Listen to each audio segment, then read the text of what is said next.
So, yeah, it looks like there is a tropical system coming to Florida. At the very least, a tropical depression, I think is fair to say. But there's something I actually want to bring up because this brings up a bit of an interesting idea. I hate to say it, but is Florida about to have another devastating I-named hurricane? We had Hurricane Irma in 2017. We had Hurricane Ian in 2022. I believe it's going to be Idalia? Is Idalia going to possibly be another devastating storm? We'll just have to see. Personally, looking at the conditions right now, and I'm no expert, so don't fucking listen to me, but from my own personal perspective, I don't see anything too crazy happening with it, honestly. I think it would be fair to expect maybe a Category 1 hurricane. Good morning, everybody. It is August 28th, 2023. It is about 7 a.m., and I'm back to update y'all a little more about what is soon to be Hurricane Idalia. So, as you just heard in that clip from my last video, I was kind of speculating on how strong Idalia would be. And later last week, when they were talking about Idalia, they were saying there was going to be a lot of wind shear influencing the storm as it approaches land, which would probably limit its potential. Well, I don't know if they changed their minds, or if the forecast changed, or if the warm ocean water is just too much for that wind shear. But now the storm is expected to explode into a major hurricane, which you could see where it says 1 a.m. on Wednesday. That is at least a Category 3 hurricane, with winds of 115 miles per hour. And I'm not going to lie, I'm kind of worried about this storm, because this is going to be one of the closest major hurricanes we've ever had in this area. Because most of the time, like I said, during Irma or Ian, they had to travel through a lot of the state before they got here. Now, this is like, we're only a few counties away from landfall. And I think to answer my question I said in my last video about if Idalia will be another devastating I-named hurricane, I think it's kind of likely now. I mean, if you look at this chart here, storm surge up to 11 feet for most of the Big Bend area, storm surge of 4 to 7 feet in Tampa, and like a good majority of the west coast of Florida will be seeing major storm surge. And that is one of the deadliest and one of the most damaging things that come from a hurricane. It's not the wind, it's not always the rain, it's mainly the storm surge. And that is what you need to worry about. And I don't think people realize how tall 11 feet is. Like, if I remember correctly, most one-story homes are only, like, 10 to 11 feet tall, maybe a little more. But at the very least, 11 feet of water will be able to get to, like, the outer rims of the upper edge of a home. And if you're inside during that, that's not good. But as you can see here, I'm going to use the Weather Channel's map because I can actually maneuver with it a little more. We have this here. This is Wednesday morning at 2 a.m., 115 mile per hour winds, barely just scratching into major hurricane status, but honestly, it still has all this space before it gets to Cedar Key. So we're here, over in Clay County. You can see that the center right now is forecast to pass somewhere between like Lake City and McClenny. And I don't know how big the eye wall is going to be on this storm, but that's really what is going to make or break the system, or for us at least, like our personal impacts here in Clay County. If the eye wall ends up shifting further to the right, and we are going to be on the northeast side of the storm, so remember, that means stronger winds and more likelihood for severe weather. If the eye wall shifts just a little bit to the right, we could be getting, like, throttled, but if it stays further to the west, it might not be that bad. We're definitely going to get some rain. It's been, like, ridiculously dry this August. It's barely rained at all. But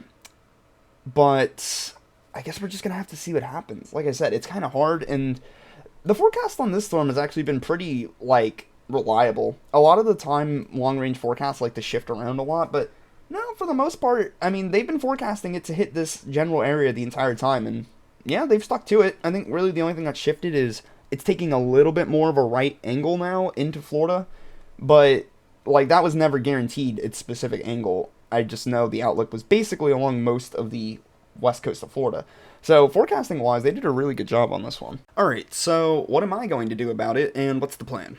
Well, I work today, the PM, unfortunately, so I'm going to be away for most of the day. I have off tomorrow, which is probably going to be the prep day, and then I work Wednesday morning, when the storm's coming in. I honestly don't know what's going to happen there. With the place I work out, I might have to stay. I don't know. It's going to be a very confusing situation the next couple days. I'm going to try and keep up on, recording and also just keeping an eye on the weather. Like I was saying earlier, we're supposed to have a few scattered thunderstorms today and tomorrow while we wait for the storm to come, so maybe I could get some interesting footage there. Especially on Tuesday, a lot of those storms are probably going to be more influenced by Idalia. So we will see. But yeah, that's pretty much the plan. I don't think we're going to be evacuating or anything like that, unless, like, it gets even worse somehow. But I think for the time being, we pretty much just have to live our normal lives and hope for the best. Because, to be honest with you, if I had a more decent car, some more money, and it wasn't working, I would drive out to Lake City. And I would ride out the storm there and see what happens. And, like, actually get to chase a hurricane. But yeah, no, life's not really lining up like that right now. But it's also not really safe to do that, arguably. But, I guess that's just kind of the cost of being a storm chaser, if that's a price you're willing to pay, and a risk you're willing to take. But regardless, I'm sure there's going to be plenty of crazy motherfuckers, no offense, going out there and doing it. I would be one of those crazy motherfuckers if I could. So I'm sure we'll be getting plenty of good video and good pictures and a lot of good information on this storm. So, to wrap up what I'm saying, is Idalia going to be another devastating I-named storm to Florida?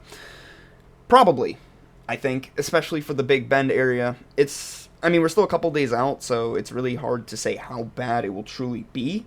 With each passing update, the storm just seems to intensify further, and, its forecast, yesterday was only forecast to be a Cat 1. Now it's a Category 3 on landfall, and it still has that space, a pretty decent space before land.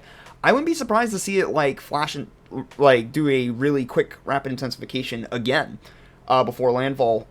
And I hate to evoke the name, but that's exactly what Michael did back in 2018. It was a Category 4 on landfall, and right before it made it to land, it exploded to Category 5. And that has been kind of common. Not exploding to Category 5, that's a little bit more rare. But storms exploding in intensity right before landfall is actually become very common in the past couple of years, and I wouldn't be surprised to see Idalia get further. Do I think it's going to reach Category 5 strength? Probably not. But is it possible? Yeah, anything's possible at this point. So, that's about it, y'all. It looks like Idalia will be making its main impact sometime between early Wednesday morning and Wednesday evening. I really don't know what else to say other than I hope everything will be okay. If you live in Florida, you need to be getting prepared for this. If you have someone that lives in Florida, show them this video, tell them to get prepared.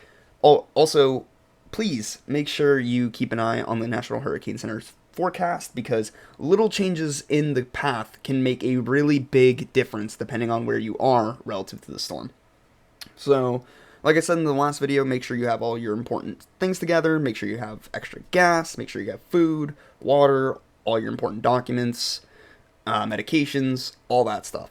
Make sure you have a plan in place to evacuate if you need to, and if not, if you're going to ride out the storm at home, please be careful. Don't do anything stupid. Don't throw hurricane parties. I know people in Florida like to throw hurricane parties. Don't fucking do that. Don't invite people over to your house in a major storm. That's just stupid. I know it may sound hypocritical coming from me, considering I was talking about if I could, I would go out and be in the storm's way. But at the end of the day, there's a difference between, the professionalism of weather and the fun. And the weather can be fun, and it can be fun to witness this stuff. But there does come a certain point where, we're looking at the forecast, and it's obviously like, okay, this isn't really fun anymore. This is going to be a big deal. And that's kind of the hard dynamic of weather is, everybody wants to see the crazy storms, but nobody wants to see the crazy storms hurt people.